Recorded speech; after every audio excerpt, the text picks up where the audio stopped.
Paz y bien, hermanos, nos encontramos con un nuevo tema. Hoy quería hablar de algo importante. El Espíritu Santo se presenta en las iglesias protestantes y la respuesta es simple y a la vez también es confusa. Pues la respuesta es sí, pero ¿qué hay detrás de ese sí? Pues no hay un sí completo, no hay una verdad plena.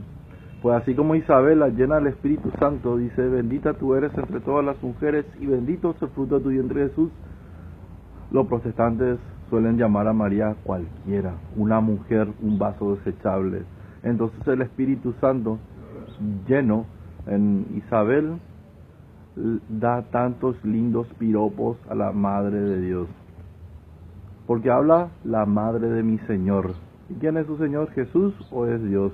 Porque dice que habrá solo un Dios, un solo Señor.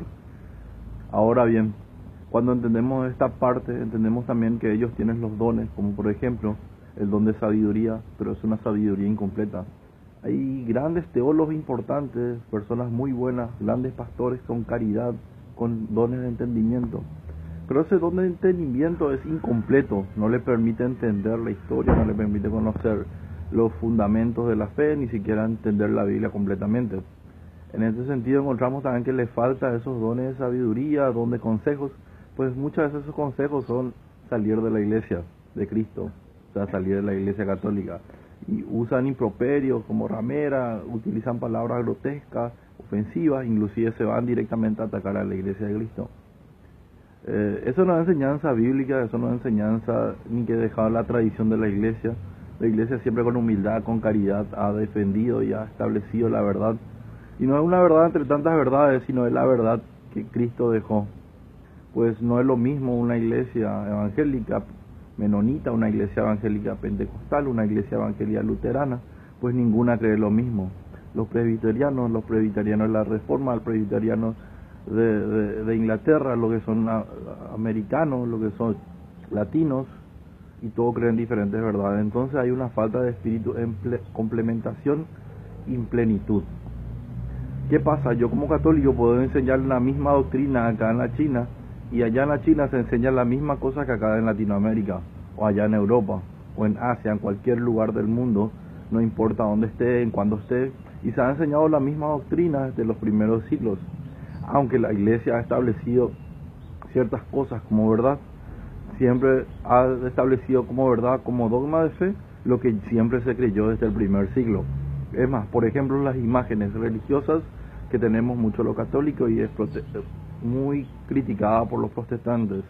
Pero encontramos en los primeros siglos imágenes de la Virgen, imágenes de Jesús, de los apóstoles, de otros santos, escritos muy valorados que los santos mantenían como inspirados por Dios, no como parte de la Biblia, pues antes de la Iglesia Católica no existía un canon del Nuevo Testamento. La Iglesia estableció eso. Por ejemplo, ¿con qué autoridad les podemos decir que esa palabra de Dios? Pues solamente con la autoridad del Espíritu Santo que Dios dejó en día de Pentecostés. Y hay una cosa importante: cuando Dios deja su iglesia, que es columna y fundamento de la verdad, también habla también que la iglesia es medio de la multiforme sabiduría de Dios. Y esa multiforme sabiduría de Dios es parte del Espíritu Santo, el cual solamente se queda en plenitud. En la plenitud de los sacramentos, porque son 7 sacramentos de reconciliación, todos dados por Jesús. Así como la confirmación le dice a Pedro: ve y confirma a tus hermanos en la fe. Ellos ya eran bautizados, ellos ya recibían la comunión, pero ellos necesitaban confirmar su fe, así como el día de Pentecostés. Después de abandonar a Cristo, después de huir, después de negar, después de dudar, ellos confirmaron su fe y se llenaron del Espíritu Santo, un Espíritu Santo diferente al Espíritu Santo del bautismo. Aunque en el bautismo recibimos las gracias, en la confirmación se complementan y llegan a la madurez. Así también la madurez de los apóstoles, después de estar con Jesucristo, llegan a la madurez. ¿Qué pasa? En las otras iglesias rechazan la confirmación, rechazan esos dones y acomodan ciertos dones y ciertas cualidades de acuerdo a su conveniencia. Gracias a la gracia de Dios y por medio de la historia, muchos protestantes están volviendo a la iglesia de Cristo, porque solamente hay una iglesia. Y dijo: sobre ti, Pedro, sobre ti fundaré mi iglesia. Habla en singular, nunca en plural. Así que cuando yo quiero tener lleno del Espíritu Santo, no puedo negar estar en la iglesia de Cristo, porque solamente en ella se encuentra la plenitud. Y como dije, también está la presencia del Espíritu, pero está incompleta, está inacabada, no llega a una madurez espiritual. Por eso muchos leen la Biblia y quitan texto sin contexto. Por ejemplo, cuando leen Éxodo, ellos ven ídolos, pero Dios lo que rechaza es imágenes. Cuando ellos niegan que de los santos, la Escritura dice: sean santos como yo soy santo. Dice también en Hebreos: sean santos, porque sin santidad nadie verá a Dios.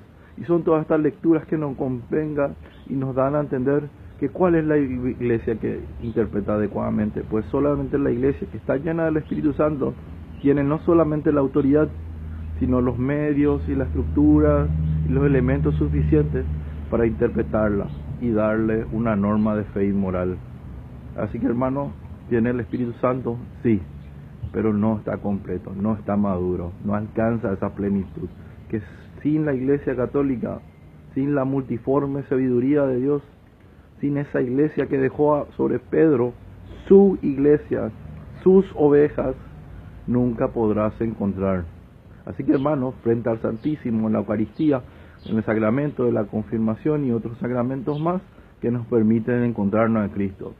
Porque no es el sacerdote que perdona, es Cristo por medio del sacerdote, que es instrumento. Así como tú bendices a la comunidad y sos un elemento de difusión de la bendición, también el sacerdote es un medio de difusión de la bendición y de los sacramentos que a vos te faltan. Dios te bendiga y nos encontramos en un nuevo tema.